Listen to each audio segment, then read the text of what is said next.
Law 25. Recreate yourself. Judgment.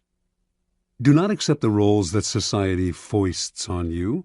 Recreate yourself by forging a new identity, one that commands attention and never bores the audience. Be the master of your own image rather than letting others define it for you.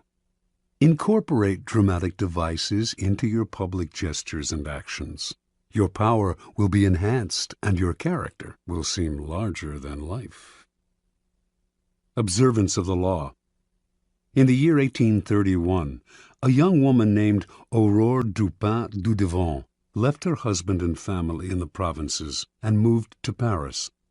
She wanted to be a writer. Marriage, she felt, was worse than prison, for it left her neither the time nor the freedom to pursue her passion.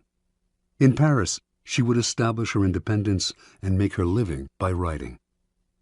Soon after Dudevant arrived in the capital, however, she had to confront certain harsh realities. To have any degree of freedom in Paris, you had to have money. For a woman, money could only come through marriage or prostitution.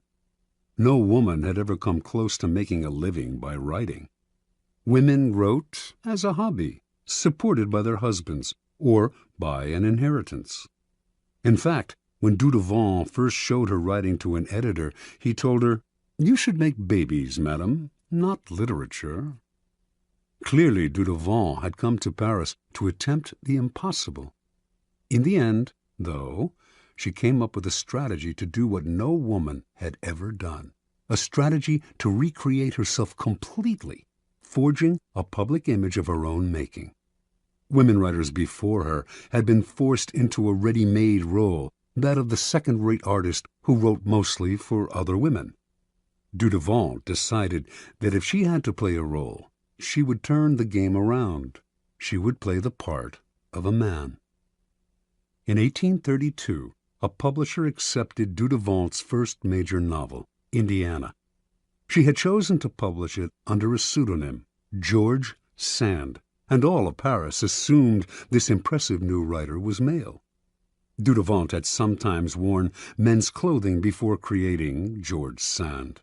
She had always found men's shirts and riding breeches more comfortable. Now, as a public figure, she exaggerated the image.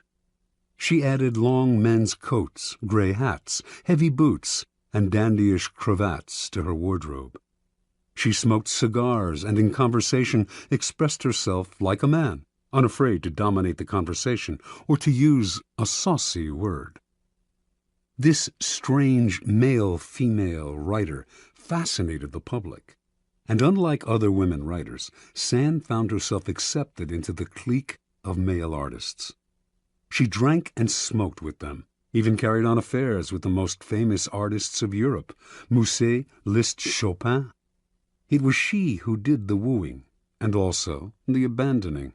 She moved on at her discretion. Those who knew Sand well understood that her male persona protected her from the public's prying eyes. Out in the world, she enjoyed playing the part to the extreme. In private, she remained herself. She also realized that the character of George Sand could grow stale or predictable, and to avoid this, she would, every now and then, dramatically alter the character she had created. Instead of conducting affairs with famous men, she would begin meddling in politics, leading demonstrations, inspiring student rebellions. No one would dictate to her the limits of the character she had created. Long after she died, and after most people had stopped reading her novels, the larger-than-life theatricality of that character has continued to fascinate and inspire. Interpretation. The world wants to assign you a role in life, and once you accept that role, you are doomed. Your power is limited to the tiny amount allotted to the role you have selected or have been forced to assume. An actor, on the other hand, plays many roles. Enjoy that protean power, and if it is beyond you, at least forge a new identity, one of your own making, one that has had no boundaries assigned to it by an envious and resentful world.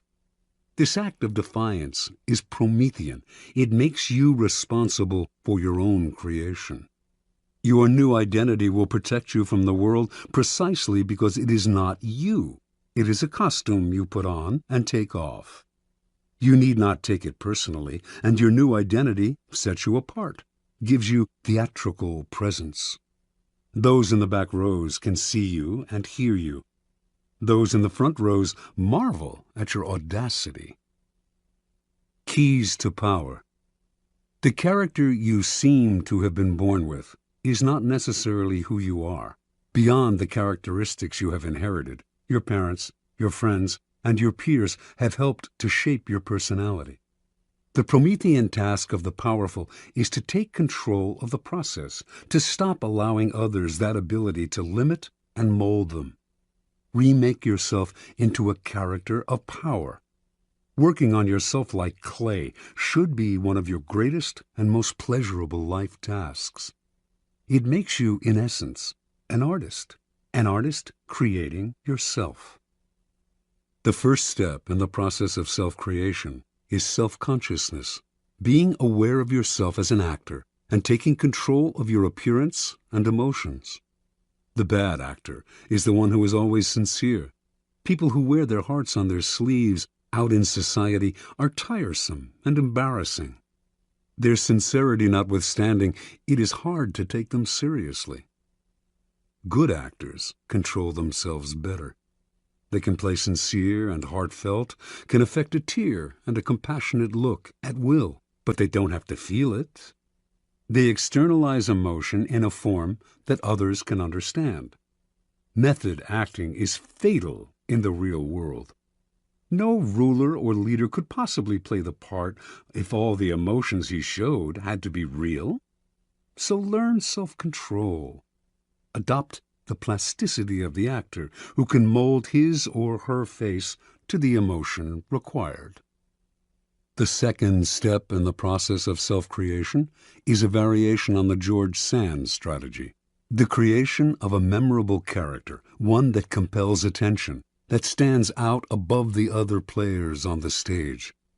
This was the game Abraham Lincoln played.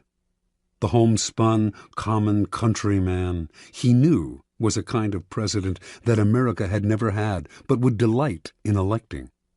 Although many of these qualities came naturally to him, he played them up: the hat and clothes, the beard.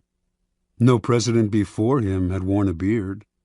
Lincoln was also the first president to use photographs to spread his image, helping to create the icon of the homespun president. You must appreciate the importance of stage entrances and exits. When Cleopatra first met Caesar in Egypt, she arrived rolled up in a carpet, which she arranged to have unfurled at his feet. Your own entrances and exits should be crafted and planned as carefully. Remember that overacting can be counterproductive. It is another way of spending too much effort trying to attract attention.